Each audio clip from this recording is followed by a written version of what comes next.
Mechanic పని అంటే మగాళ్లే చేస్తారు. శారీరక శ్రమ ఎక్కువ, ఆడవాళ్లు చేయడం కష్టమే. కానీ తీసిపోమని నిరూపిస్తున్నారు భద్రాద్రి జిల్లా ఆదివాసీ మహిళ. 30 కిలోల బరువుండే లారీ టైర్లను సైతం అలవోకగా మార్చేస్తున్నారు.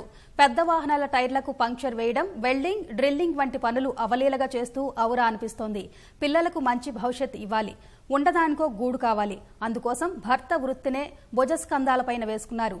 గరిట పట్టిన చేత్తోనే రెంచి పట్టి పనిలోని మహిళలు తీసిపోరని నిరూపిస్తున్నారు.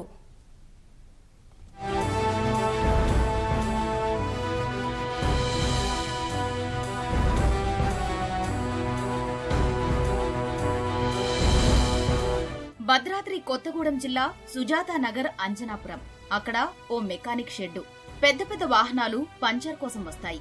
ఆదిలక్ష్మికి టైర్లు అప్పగిస్తే సులువుగా పనైపోతుందని వారి నమ్మకం. లారీలు సహా పెద్ద పెద్ద వాహనాల టైర్లకు పంచర్లు వేయడం, వెల్డింగ్, డ్రిల్లింగ్ వంటి పనులు అవలీలగా చేస్తూ మహిళా శక్తి చాటుతున్నారు. ఎవరిని పెట్టుబడి అడిగినా కానీ నీకేముంది, ఏం కుదవ పెడతావు, ఏముంది అని అందరూ అడుగుతుండగా ₹1 కూడా లేదండి. అయితే నేనున్న రేకుల షెడ్ ఇంటి స్థలం కాగితాలు కుదవ పెట్టి మరి మా ఆయనకి పెట్టుబడి పెట్టి షాప్ పెట్టిందండి. మా ఆయన చేస్తూ ఉండగా నేను చూసి అలవాటు చేసుకున్నాండి. మా ఆయన ఎటన్నా బయటకు వెళ్తే ఇంటి ముందుకు వచ్చిన కస్టమర్ వెళ్తుంటే మంచిగా అనిపించక మా ఆయన చేస్తుంటే కూడా ఇంట్లో వెళ్తారు లేదండి. ఒక్కటి చేస్తుంటే పాపం పొద్దున్న చేసినా కానీ ఇంటి వెళ్తారు లేదు. మా ఆయన ఎటన్నా చిన్న పని బయటికి వెళ్ళినా కానీ ఇంటి ముందుకి వర్కర్స్ వచ్చి వెళ్ళిపోతుంటే ఇబ్బంది అవుతుందండి ఇంట్లో. ఆ చిన్న పని చూసుకుంటా నేను కూడా ఇంకా మొత్తం పర్ఫెక్ట్గా నేర్చుకున్నా అండి. మొత్తం లారీలు కానివ్వండి, జేసీపీల వరకు మొత్తం పని చేస్తానండి. భర్త తెచ్చే డబ్బులతో కుటుంబం గడవడం కష్టమవుతోంది. సొంత గూడు లేదు. ఆడపిల్లల్ని ఉన్నత చదువులు చదివించి మంచి భవిష్యత్తు ఇవ్వాలని అనుకున్న ఆదిలక్ష్మి భర్త దగ్గర మెకానిక్ పని నేర్చుకున్నారు. భర్తకు అనారోగ్యంగా ఉన్నా, ఆయన షెడ్డులో లేకున్నా మొత్తం పని తానే చేస్తూ 4 రాళ్లు వెనకేస్తూ కుటుంబానికి అండగా నిలుస్తున్నారు. 30 కిలోల బరువుండే లారీ టైర్లు సైతం అలవోకగా మార్చేస్తున్నారు. వెల్డింగ్ చేస్తున్న వల్ల నాకు ఇట్లా కంట్లో అది నరం అదేంది మిరుగుబడి ఆడ 10 రోజులు ట్రీట్మెంట్ తీసుకొని రావాల్సింది వచ్చిందండి నాకు. లేకుంటే వెల్డింగ్ కూడా పర్ఫెక్ట్గా వచ్చిందండి. అక్కడ చేయాలంటే ఇప్పుడు ఉన్న కళ్ళు కూడా పోతాయేమో అని వెల్డింగ్ పక్కన పెట్టేసి గ్రీజు, పంచర్లు, గాలి మొత్తం చేస్తున్నానండి. ఇంకే పనైనా మీరు వచ్చినా చూసినా అంతే ఉండాలి, అడిగినా అంతే ఉండాలి. నాకు పర్ఫెక్ట్గా వచ్చండి పని మాత్రం. నేను దేనికి డోకా తీసిపోవట్లేదు. చేతనైనా చేత కాకుండా పని అయితే చేస్తున్నానండి. మా పిల్లల భవిష్యత్తు కోసం, ఇల్లు నేర్పించుకోవడం కోసం, మా పిల్లల భవిష్యత్తు కోసం, 4 మెతుకులు తినడం కోసం బాగా పనిచేస్తున్నాను సార్.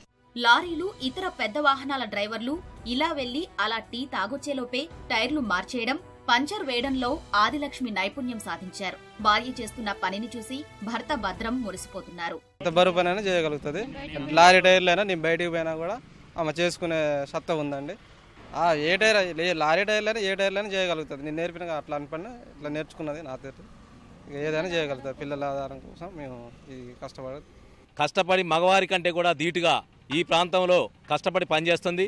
ఈ మహిళల్ని ప్రోత్సహించి మహిళని కూడా చూడకుండా కూడా కష్టపడి ఎన్నో రకాలుగా టైర్లు పంచర్ చేయడం కానివ్వండి, మరి అన్ని రకాల పనులు కుటుంబాన్ని పోషించుకుంటూ కష్టపడి పనిచేస్తుంది. కాబట్టి ప్రభుత్వం తక్షణమే ఇలాంటి వారికి సహాయ సహకారాలు అందించాలి. ఈ ఆదిలక్ష్మి అనే అమ్మాయి మరి గత కొన్ని సంవత్సరాల నుంచి మరి మేము చూస్తున్నాము ఈ టైర్ల షాప్ పంచర్లు చేస్తూ ఉంటుంది. కానీ 2 పిల్లలను పోషించుకోనికి ఆమె చాలా మొగోళ్ళు చేసినట్టు కష్టపడతా ఉంటుంది. కుటుంబ పోషణ కోసం భర్త వృత్తి ఎంచుకున్న ఆదిలక్ష్మి తనదైన ప్రత్యేక ముద్ర వేస్తూ అందరి చేత శభాష్ అనిపించుకుంటున్నారు. ఇటీవల జరిగిన పంచాయతీ ఎన్నికల్లోనూ వార్డు ప్రజలు ఆమెను తమ ప్రతినిధిగా ఎన్నుకున్నారు.